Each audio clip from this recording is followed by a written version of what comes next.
Right on the heels of criticism that the GOP is getting run over in the confirmation process, Senate Judiciary Chair Chuck Grassley has drawn a line in the sand. Hearing Thursday, and if the committee's ready, a vote on Friday, putting a floor vote on Kavanaugh on track for next week. So let's bring in White House spokesperson for the Kavanaugh confirmation, Kerri Kupec. Kerri, great to have you back with us tonight. Thanks for having me on.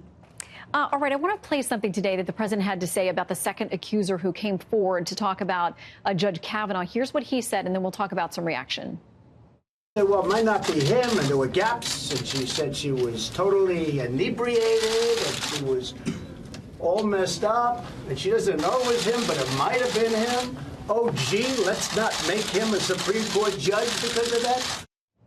All right, a couple of women's groups, Planned Parenthood and NARAL, this is what they say. Statements like this from the President of the United States are dangerous and irresponsible. NARAL saying Donald Trump's attacks on Ms. Ramirez are disgusting and cowardly.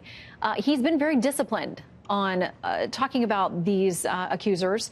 Today, it seems like he was a little bit more forceful in what he had to say. What do you make of the reaction? Well, I'm a little confused because those statements are from Ms. Ramirez herself. She herself said that she was so inebriated that she was lying on the floor in a fog, slurring her words. It took her 6 days working with attorneys to even remember this alleged incident. She admits there were significant gaps in the story.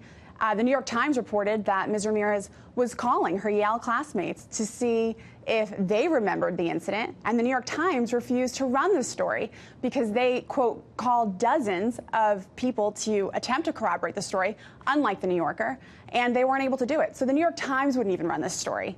And President Trump was just repeating what Ms. Ramirez said about herself.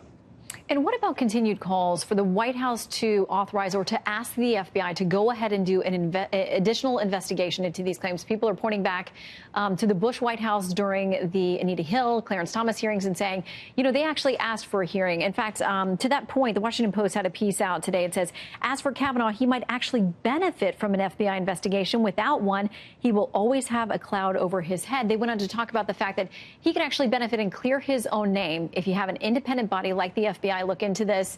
Will the White House change position on that? Well, I'd like to quote Joe Biden on this one. Let's go back to 1991, where he very forcefully told Clarence Thomas, who was then a Supreme Court nominee, that FBI clearances, background checks, because that's what we're talking about, that they're not conclusive, that they present what he said, what she said, and that's it. And that's what the FBI has done here. In fact, they have conducted 6 investigations, 6 clearances, 6 background checks on Judge Kavanaugh since 1993 that covered his time at Yale. This allegation never emerged, and the Senate Judiciary Committee is doing their job. They're holding this hearing. They want to get to the bottom of this. The American people want to get to the bottom of this.